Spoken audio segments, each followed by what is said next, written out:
Hey film fans, you're watching the Craig Adgie James Bond show with Craig Adgie, and I'm joined today by my esteemed colleague George. Evening, guys. So today what we're going to talk about, hopefully this is going to be a more regular thing that we'll do. We'll be talking about exclusively James Bond on this podcast. Hopefully it'll be quite a frequent thing, we'll know. Because I know yeah, we'll see. Maybe twice a year, who knows? Yeah, twice yearly, bi-yearly, yeah. I know all the millions of viewers out there will be desperately waiting, but we'll go. So today, basically the reason we wanted to do this podcast today, we started with the Radio Times thing, didn't we, George? We did, yeah. And for those of you who don't know, Radio Times did a poll of who is the nation's favourite. I don't know if it's favourite or the best Bond. Best Bond, yeah. The results were surprising.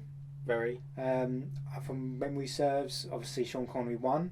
Yeah. Then after that, we had Timothy Dalton, who was a surprise second place. Yeah. Then it was Brosnan. And I believe, I might have got this wrong, I think it was Daniel Craig, or maybe it was Lazenby before Craig. I think it was Craig. And then it was Lazenby. And then surprisingly Roger Moore was dead last. Roger Moore. He was in last place. I apologise in advance, there's going to be a lot of bad impersonations from me. So yeah, we'll see. You got to bear with it. My Alan Partridge style impersonations of the different Bonds. So of course it led me and Craig to have a discussion of who our best Bonds were, who we liked. Mm-hmm. Obviously we're from two different generations, so our opinions differed like they always do. Mm-hmm. But this is what we're coming together today to put the world to rights. Well, we're going to answer the question once and for all. For all. Yeah, this is the last word on. No one else is going to have anything else to say. Yeah. The thing with the Radio Times thing is that apparently the way they did it was a bit weird. It was like a knockout competition. Yep, you saw that. So Sean Connery, like I said, Sean Connery was up against like Daniel Craig in the first round, so that's why Daniel Craig was so low. They say because he got knocked out early on. Yeah. Because I was going to say like, if we're asking the question who's the best Bond, it's Sean Connery, isn't it? That's it. Thanks for watching, guys. That's it. Like Sean Connery's there. That's it. That's the end of the show. But most people kind of go down Sean Connery. So I reckon so. Yeah. But what we're going to do now is we'll go through each different one. So we'll go in turn, the strengths and weaknesses of each one, and then at the end we'll kind of try and get together and see who is the best that we think. So if we go straight to Sean Connery, the first one, just as a disclaimer, like you said, we're not going to be doing Barry Nelson, who was technically the first actor to play Bond in the American TV movie. It was an American CIA agent called Jimmy Bond. Yeah, that's it. And nor David Niven in the spoof Casino Royale. No. So we won't be included in him either. No. So only Eon Bond, like Eon Bond. That's it. So Sean Connery's the first. So 1962 to 85 when he did. 83 wasn't it? 83 when they got rid of him. Yeah. Because he came back a few times. He came back a few times. Yeah, they wanted him back. He was. So everyone always says that Sean Connery's the best, isn't he? Like everyone. When anyone goes, who's James Bond? Most of your answer is going to be people will just say Sean Connery. He's the definitive Bond, isn't he? He's like, I was thinking, if you close your eyes and think of James Bond. You see that scene in Doctor No when he says Bond, James Bond. With the cigarette hanging out of his mouth. Yeah. That's what people think. They close their eyes and they see Sean Connery. It's like Superman. Yeah. Close your eyes, it's Christopher Reeve, isn't it? Yeah. So he is just a definitive one, and everyone's kind of taken their cues from him. Yeah. And it's easy to say he's the best. Why? Why is exactly? Because he's so well known. Is it just because he was first? Is it because he was first? Well, I'm asking you, what do you think? Still the first? I don't know. To be honest, obviously recently ITV have been showing us all of our Bonds back again in some sort of order, and that's again what spurred me and Craig to talk about what we're going to talk about today. And looking back at some of his films, I was disinterested. Really, is that the films? Yeah, I think the films. Yeah, I was disinterested. I watched Doctor No, and I always remember as a kid, like, oh my god, this is so cool. I rewatched it, and I was like, is it just because it's kind of dated? I suppose. I think that could be it as well. Politically, obviously, Bond's changed a lot over the years. 100%. Well, to match up with the way the world has changed. Yeah. I think the thing with Connery, why he worked. Because I mean, he was an actor before, was he? He was a milkman, isn't it? He was, yeah. Well, I don't think he went from being a milkman. No, I think he did other stuff, but he he's just, yeah. He was like Mr. Universe or something like that, wasn't he, as well? Yeah, like it was his first major sort of role, you know. And he kind of defined what we think of as Bond, isn't it? Yeah, and all the other Bonds will say they took something from Connery's tenure. They work from him. They work from him, and they don't stray away too much of what he was about and what he brought to the role. I don't think. For me, what I think Connery, what sets Connery apart from the other actors who played Bond, is he's got all the elements. He can, but it's all finely imbalanced. Yeah, everything's imbalanced. Everything's kind of very It makes him more human because he kind of grounds it all in his kind of believability. So he's sexy and charming. He's but handsome, not too far. No, he's not like unbelievable. He's funny, but he doesn't wink at the audience too much. Yeah. One of the big tests, like I read once, says they say all the classic lines without it seeming like there's speech bubbles around it. Yeah. They're not like Bond, James Bond, like they're like really like. Yeah, he says it with a good, sort of a good way of just sort of saying it. It's like the words roll off his tongue. He seems real, doesn't he? He seems real. It seems believable. It doesn't seem like he's over exaggerating himself. It seems as if he's playing himself in a way, and that's why he's quite believable as Bond to some degree. I think they're right. I think that's the part of what makes him so good. Is he managed to find it, even all the ridiculous stuff around him, it feels real. Just by the the way he kind of carries himself and the way he delivers the lines, it just comes across as real, and there's something graceful about him. And I know it's not the best Bond, but I was going to talk about Never Say Never Again. Yeah. So that's the unofficial Bond one, isn't it? Yeah, it is. Yeah. It's not. Because was that Eon as well? No, it wasn't. It was non-Eon. Because there's something weird with the rights to Thunderball. Yeah. So another film company has the rights to remake Thunderball, basically. And in the 80s they remade it, and they spent a lot of money bringing Sean Connery back. And there's a scene in it which would be totally ridiculous with any other Bond actor, where he's dancing with Kim Basinger. Yeah. And he's telling her like her brother's been killed by the bad guy or whatever. But as he's dancing like proper like Strictly Come Dancing, like choreographed like tango moves and stuff. And like any other, you imagine like Roger Moore or something like that trying to do it. It works with him because there's some gracefulness to him about it, and you get to think like, yeah, he could do that. He knows how to tango. Yeah. Sean Connery knows how to tango. That's the thing with Bond as a character, isn't it? Obviously, he's totally unbelievable because he knows how to do everything. He's a master in this, and he's done this, and no situation gets thrown at him where there's only been a handful of times where Bond looks like he's in trouble. So that's again. I just mean in like social situations, isn't it? Yeah. Like if you need to get him up and dance, he can do the tango effortlessly. If you need to sit and discuss fine wine and food, he knows all about that shit. Yeah, but then is that what it takes to be a spy? Maybe. Well, you do, don't you? Yeah, you have to do everything, don't you? Because the thing is about being Bond, he's not a spy. Everyone knows who he is. He doesn't have a code name or anything like that. He doesn't really go undercover. He just bowls in and he's like, I'm James Bond, secret agent. I'm here to stop your volcano, like nuclear bomb. And you're not going to stop me. That's basically it. And happy. He's not really. He is like a superhero. Yeah, he is a little bit. Get Bond in to kill the bad guys and stuff. I mean, Sean Connery had a kind of a mixed relationship with the role, didn't he? He kept leaving and coming back. Because I think a lot of the actors have the same thing. They don't want to just be Bond, do they? Yeah. Towards the tail end of his films, he just looked like he wasn't bothered to be there. Like sort of his very much like I think You Only Live Twice. He just the film itself could have been really good, but he just some parts. I think that's where he started to switch off. He was just switching off. Diamonds Are Forever. He said he did it for the money, and you can tell. Yeah, it's one of the worst. Yeah, it's one of the worst Bond films. And then Never Say Never Again. Obviously, again money factor, and that was just weird and. It's not a great film. No. Around him, but I think he's good in it. He's got a great villain as well. He 10-year break. He probably thought, yeah, I'll give it another go. We nearly saw it again, didn't we? I said the other day about they're going to do Thunderball 2000 or something like that. Yeah, it's going to be. And then talked about back as old when he was like in The Rock. That would have been good, yeah. I reckon it would have been good because you could have seen him younger, kind of getting older, and then really old. Because he was still playing action roles then. Yeah, he was. still did an entrapment where he was getting off with Catherine Zeta-Jones. 50 years is actually Just unbelievable.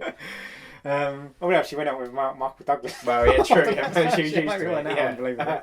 She's like the older man, but yeah, he kind of does the charming thing without seeming sleazy, doesn't he? As 100%. well. So I think maybe that's why he's definitive, because he makes it kind of he makes it grounded and real, and he can do all the elements. He's funny. He can do the one-liners, the sardonic kind of thing without slipping into camp. And he's convincing as an action hero, I think. 100%. I just think with Dr. No, I don't think they've realised what the formula they wanted to do would be. No. That's why I think I was disinterested when I watched that again, because I was like, where's the start, middle and end? Like, the song is that Three Blind Mice. Yeah, it is very strange. That It is very strange. But then when he goes into From Russia with Love and Goldfinger, when he hits his stride, especially in Goldfinger, which I think is one of the best Bond films. It's where they kind of got the formula down pat. They got it down like, pat. Let's just do this. Just do this every time. But then again, I've said to Craig before, I didn't really rate Thunderball. I thought that was very slow. All I liked was Tom Jones's theme. Mm-hmm. But then I said, you only live twice. It's a great story. We've had great things come from it, like the episode of Simpsons from it. But I said it just looked disinterested in the role, and that's what makes me think. Well, that's the other thing. Like whenever they do James Bond in like cartoon, it's Sean Connery, isn't it? It is Sean Connery. That yes. like in Simpsons, like whenever they have James Bond, it's Sean Connery. Model of Sean Connery, yeah. So everyone, that is when people close their eyes, they think that's James Bond, and every kind of actor has kind of used him as a jumping point. So that's Sean Connery, and then after that he decided not to come back for Her Majesty's Secret Service. Yes. And we had the one and done. One hit wonder. George Lazenby. Yeah. One I always forgot about as a kid, because I was like, he's done one. Yeah, exactly. He's someone that when I was a kid, he was like the trivia question. Like, yeah, and I thought he was so uncool because he only did one. I hardly watched it because I was like, no. I've not watched it in a while. I need to rewatch it and give him another fair shot. But you recently rewatched it, yeah, and you said obviously he was okay for a person who didn't have, again, much acting experience. Australian as well, wasn't he? He's Australian. Yeah, model. That's all we really. He's a model. He was the milk tray man or something like that. Yeah, something along those lines. He did an advert, and that's kind of where Cubby Broccoli saw him. And see, the thing is, for a lot of they said it was. Now we're used to a new Bond. Every couple of years, there's a new Bond. New Bond, yeah. That was the first time that had ever happened. It was a big shock for everyone. Sean Connery just played Bond. Yeah, it was just like, and I feel like a lot of people dislike Lazenby because they thought that he's taken Connery's role and they didn't know what to make of him. I don't think. No. I mean, I've not watched it in quite a while. Is the formula still there? No, that's the. See, a lot of people think it's the best Bond film because it goes off piste. Yeah, it's the best Bond film, but it's got the worst Bond in it. And if it had a better Bond, it would probably be thought of as the greatest. Bond film ever because. Yeah, it's maybe the perfect story, but because it's the one that he gets married. He gets married. Yeah, I remember that. He falls in love for reals. For realsies, yeah. And he gets married. He's got some of the most unbelievable action scenes in any of the series at all. Because all I can remember is as a kid, all I can remember was the massive ski chalet at the top of a mountain, and all the women were in there, and I think that was the only bit I was interested in. That's the worst bit. He was dubbed over in that one by George Sanders. I might be wrong about that one. I could be totally wrong. Lazenby. Because in that scene he plays Sir Hilary Boy, doesn't he? Like he has that really like English posh English accent, and so they dubbed him over for that scene, but everything else is him.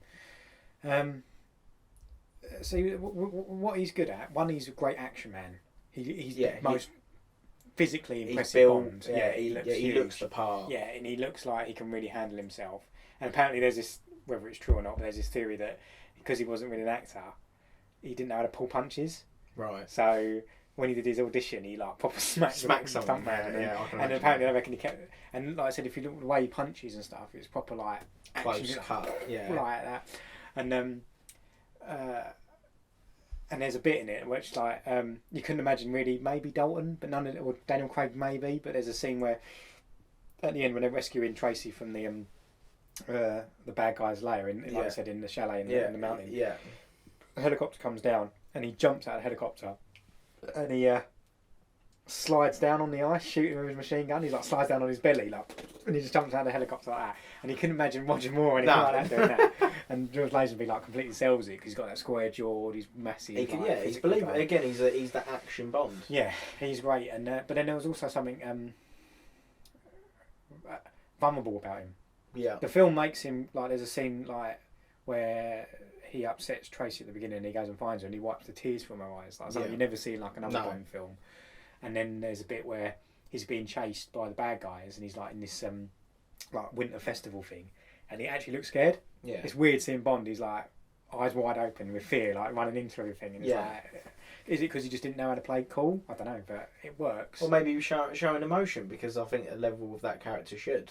Sometimes I think we criticise Bond because he doesn't show enough emotion, and he is this cold-hearted guy who's like, yeah, I don't really care. Like, it's part of the appeal. It is part of the appeal.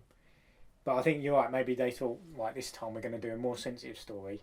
We're going to move Bond into the new, like into the 70s, and George Lazenby's going to be the more human version of Bond. Now, why didn't he come back?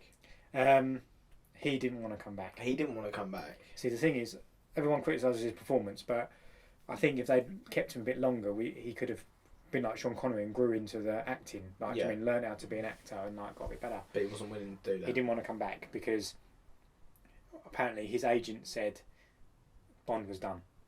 So if you think about it, it's like in the 60s. Yeah. And he said he turned up at the premiere with long hair and a big beard. Yeah, I remember you telling me this. And he was like, for me,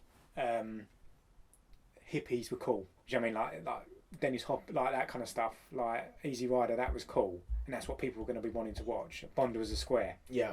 Bond was going to be granddad like thing, and he thought that was it. He said, I'm done with that. So that's why he decided not to come back. Fair enough.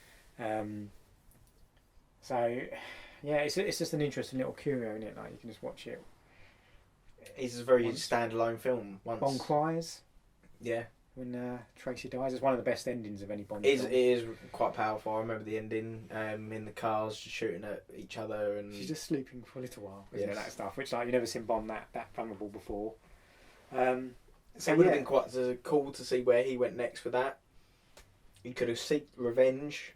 That's one of those great what ifs. What could have happened? It could have been. What if Sean Connery played that role? Would it have been extra powerful? Yeah. Because we've grown up with this Bond who maybe not let his emotions come out, and maybe we could have seen him finally. You know, he'd been on the job a long time, and he started to think, oh, I've actually fallen for someone, and actually showed his emotion. That would have been quite cool as well. Yeah. And then maybe that could have perfectly wrapped up Sean Connery's tenure of Bond. I moved on to someone else. But Diamonds Are Forever come out, and it's quite rubbish. Yeah, he come back. They didn't make as much money as the other James Bond ones. No. I mean, I liked it because of the theme. It's one of the most noticeable ones by Shirley Bassey. But the storyline again is very, very weird. Blofeld's having like weird plastic surgery, and it's not very. It is a bit unbelievable. Like, it's all in Las Vegas, isn't it? And that's the one I watched the least, I think. Yeah. Yeah, it's not my cup of tea, that one. No. And I think Sean Connery is starting to phone it in on that one. Yeah, so obviously Diamonds Are Forever come out. Sean Connery came back for one film. Quickly got out and said that was it. Never say never. I'll never come back. Didn't it? That's why it was called Never Say Never Again. Apparently, that was I quite like that. Yeah. Because he said, "I'll never come back." Like, and then 73. Live and Let Die. Yeah. Moore was on The Saint. The Saint. So he was more established as an actor. Yes, because he'd done something people done knew where films. he come from. He'd done The Saint. Yeah. See, this is the thing. Bond's never been played by a. It's like when they do like, oh, who's going to be the next Bond? They're like, oh, Tom Hardy or Henry Cavill, and you're like, they've never gone for a big name. No. For Bond, it's always been someone up and coming that we didn't really know much about, but we've maybe seen them once or twice before. And that's what I think I quite like, because James Bond should be a role that someone grows into. That's what I think. It shouldn't be really a big star. It should be someone else's chance to take the spotlight. You bring too much baggage for another actor to come in. Yeah, because you're only going to get compared to what you've done before in the past, and that can kill a character off. And a lot of big actors don't want to be straitjacketed into just doing Bond. No, 100%. They want to go off and do other things. And there's as quite well. a lot of rules you have to follow. Especially at the start Mm-hmm. when you're in it. Because obviously, just jumping quickly, Daniel Craig, you know, obviously he's done Knives Out. Mm. He's done a few other things. Well, he messed up. He had a bad PR when he first started because he was. I don't think he was quite prepared for what he was going to go into. Yeah, the attention he was going to get, and so his first interview didn't go very well. He was quite grumpy and didn't seem like he wanted to be there. And everyone was like, "Well, he doesn't seem excited to be Bond." But we'll let him have his time. Yeah, we'll get to Bond. We'll get to in a it. minute. So spin off. But yeah, Moore. Grandad Moore, as I like to call him. He was the oldest Bond when he started. I mean, he looked good in '73. He was probably at the right tail end. He did look quite convincing. Well, he was 44. I should imagine. I think he's the oldest Bond. He's the oldest to start with, yeah. And I think you need to be around. The magic age seems to be like very like late 30s, early 40s, isn't it, to start. Yeah, Bond. 100%. If you're too young, you might look too baby faced. Yeah, and especially knowing that obviously Connery had gone from 62 to technically 72 or 71, whenever time was further out. You know, maybe Moore would have known as well that they were going to go on for. Oh, we don't know. Did he know he was going to end up going from 73 to 85? That's 12 years. So he was 56 when he ended. I don't think that was the plan either because they did look at other Bonds. They did look at other Bonds, but yeah. But I really liked Live and Let Die. I think it was great. It was a great theme song. Yeah, Paul McCartney and Wings. Yeah, I liked it. Because that's the thing. Like, it's one of those ones where they've tried to chase what was popular at the time. So that one's like the blaxploitation movie, isn't it? Like you got like you got like the. Well, it's just like you got Nephet Koto is the villain. They were like Voodoo. Voodoo was the big thing. Yeah, it was all trying to like, Solitaire. Weirdest Bond girl. Well, one of. She's cool. She's quite cool. What Jane Seymour and that, yeah, she's quite memorable. She's a little bit defenceless, slow, isn't she? It was back then. It was a little bit, yeah. Because we had Diana Rigg in there. That's another thing, I suppose, isn't it? Best Bond girls. We'll get to that. We'll get to that. That'll be another day. one. That's a question for another day. We're just thinking about Bond now. But so Moore, he comes in. He's more. He's established. We know that. He's more urbane. Yeah. Smoother. He's smoother because he knows what he's doing. He knows where the camera is. He knows how to act up to it. I think that's how he gets into the role so well. He's got that very classical actor. He has, yeah. There's that joke on the book. Monkey Dust, that old cartoon, and it was like the classical actor, and he's like every role. He's like, I'm classically trained, and he's like, what up, my homies? And he's still like that, and it's like Roger Moore's very much like shaken. Not stirred. Everything's like that. Everything's very like every syllable is like dramatic. Yeah, exactly. Yeah. Everything's kind of very calculated in that, and he was in the kind of 70s where everything was kind of getting a bit more campy anyway. Like Burt Reynolds was the star. Do you know what I mean that kind of everything was like action comedy stuff? So they definitely leaned to that more. And again, with him watching through his. I love Live and Let Die, and then Man with a Golden Gun was like I think a letdown for me. It's not the best one. Christopher Lee is great in that as Scaramanga, and there's good elements to it. Spy Who Loved Me is one of my favourites. One of the best ones because definitely. You know it's such it follows the formula again. Coming back to that, it follows it so perfectly, and but again, it's a little bit more toned down. Yes, it's not as comic booky. No, you got Jaws and stuff like that. I think Moore actually plays well when it's actually more serious than trying to be comical. Because when you look at Moonraker and Octopussy, they were a little bit more like, let's have a bit more fun with. Apart from the ending, Moonraker's pretty good. Moonraker's okay actually. Yeah, it's when they're going to outer space again, they're trying to chase the Star Wars crowd. And stuff I think they were. Yeah, that's what they were trying to do there. Like it was. It was very much just follow the scene of what was going on at that time. But I think he got on with it okay. So the strengths, I suppose. Yeah, go on, yeah. What would you say his strengths were? That he's more charming and... He was charming. Good with the ladies. He was very good with the ladies, because evidently at 50 odd when he was still pulling birds... That's where it goes wrong. That's where it does go wrong. But no, I think he is quite a believable spy. I think he's quite incognito in a way, a little bit. I think he's not an action... He's not actiony, no. He struggles in the action scene. He does struggle. That is his letdown, I guess. Is that he wasn't very believable, and especially towards the end, sort of in View to Kill when he's like fighting Mayday, and then the next scene he's letting Mayday come into bed. It's very weird. I think it's the worst one because he's just so old. and he's trying to school with all these young girls like Grace Jones, and then you're just like. But then it annoys me because View to a Kill has one of my favourite Bond themes. Oh, the Duran Duran one. Yeah, I love it. Yeah, it's great. Yeah, I think it's good. For Your Eyes Only is one of my favourite ones. Yeah, definitely. And we rewatched that not too long ago because that was on. And it's a bit of a poor fit for Moore. I think they made that film for someone else, but they couldn't get who they wanted to play in that time, so they just went with Moore. We've got this same film out. It's going to be a little bit more edgier. It's going to be a little bit more darker. And I think he just took it. Play edgy, if you want. Exactly. That's what I think he was like. I think he was like. One's planning on revenge. Dig 2 graves. It's like that stuff, isn't it? Like it got very unbelievable when he was on the massive cliff at the end, and it's like, how is he still alive? And how is he still doing this? And I don't know, but it was really good. That was one of his better ones. It's one of the best ones, yeah. Yeah.